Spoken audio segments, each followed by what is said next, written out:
Chapter 10, Falling from Grace. The wind wasn't there to bear him up. He plummeted like a slate tossed from the gables, a cry of sheer terror escaping his throat. He saw Windell turn, saw a look of mortal fear come onto his face. Then the wind came out of nowhere, cold and strong, and just as his legs brushed the bushes, he felt himself lifted up and up toward the sky. His cry became a whoop, his terror joy. The moon was larger than he'd ever seen it, and its vast white face filled his sight, like the face of his mother bending to kiss him good night. Except that he needed no sleep tonight. No, nor a mother to wish him sweet dreams.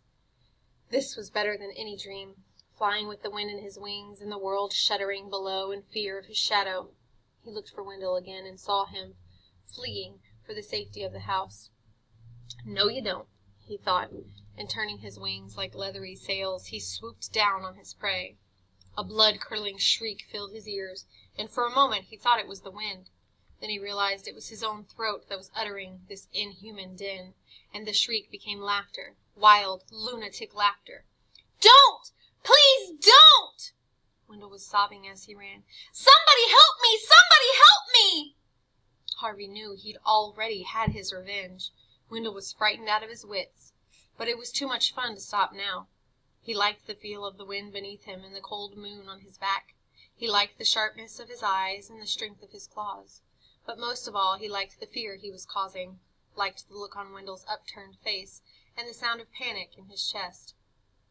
The wind was carrying him down into the thicket, and as he landed, Windell dropped to his knees, begging for mercy. "Don't kill me! Please, please, I beg you, don't kill me!" Harvey had seen and heard enough. He'd had his revenge. It was time to put an end to the game, before the fun soured. He opened his mouth to announce himself, but Windell, seeing the red throat and the wolfish fangs, and thinking this meant certain death, began a new round of supplications.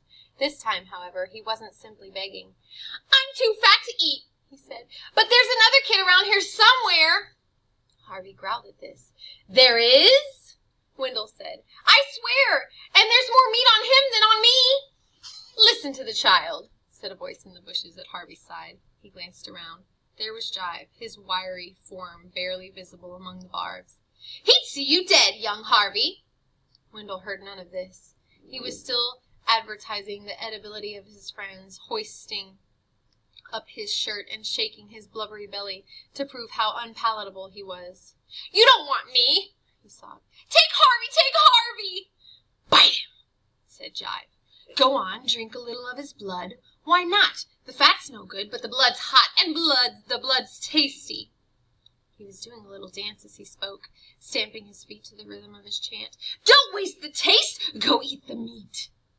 And still Windell whined, all snot and tears. "You don't want me! Find Harvey! Find Harvey!" And the more he sobbed, the more Jive's chants made sense to Harvey. Who was this ridiculous boy Windell, anyway? He was too eager to serve Harvey up as dinner to be called a friend. He was just a tasty morsel. Any vampire worth his wings would chew off his head as soon as look at him, and yet... "What are you waiting for?" Jive wanted to know. We've gone to all this trouble to make a monster of you." "Yes, but it's a game," Harvey said. "A game?" said Jive.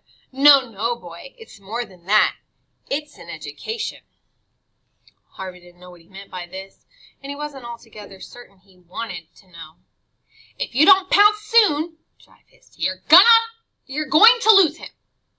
It was true. Windell's tears were clearing, and he was staring at his attacker with a puzzled look. "Are you going to let me go?" he murmured. Harvey felt Jive's hand on his back. "Do it!" Jive said. Harvey looked at Windell's tear-stained face and trembling hands. If the situation had been reversed, he thought to himself, would I have been much braver? The answer he knew was no. "It's now or never," said Jive. "Then it's never," Harvey said. "Never." The word came out as a guttural roar, and Windell fled before it, yelling at the top of his voice. Harvey didn't give chase.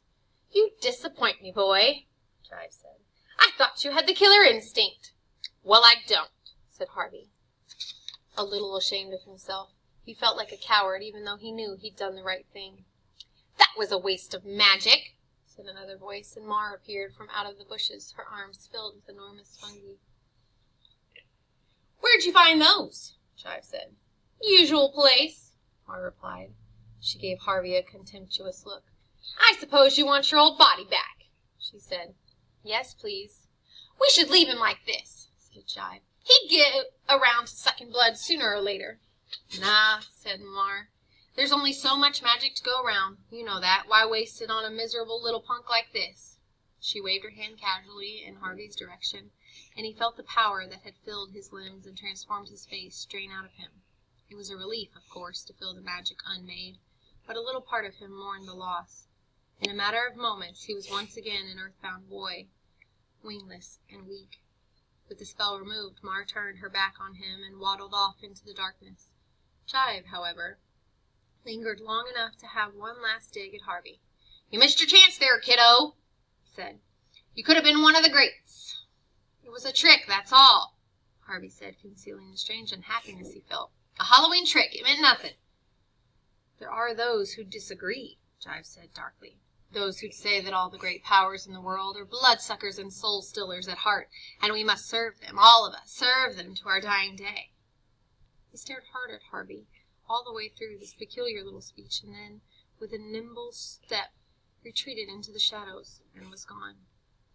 Harvey found Windell in the kitchen, a hot dog in one hand and a cookie in the other, telling Mrs. Griffin about what he'd seen. He dropped his food when Harvey came in and yelped with relief, "You're alive! You're alive!" "Of course I'm alive," said Harvey. "Why shouldn't I be? There was something out there. A terrible beast. It almost ate me. I thought maybe it had eaten you." Harvey looked down at his hands and legs. "Nope," he said. "Not a nibble." "I'm glad," Wendell said. "I'm so glad. You're my best friend for always." "I was vampire food 5 minutes ago," Harvey thought, but he said nothing. Maybe there'd come a time when he could tell Windell about his transformation and temptation, but this wasn't it. He simply said, "I'm hungry," and sat down at the table beside his fair-weather friend to put something sweeter than blood in his belly.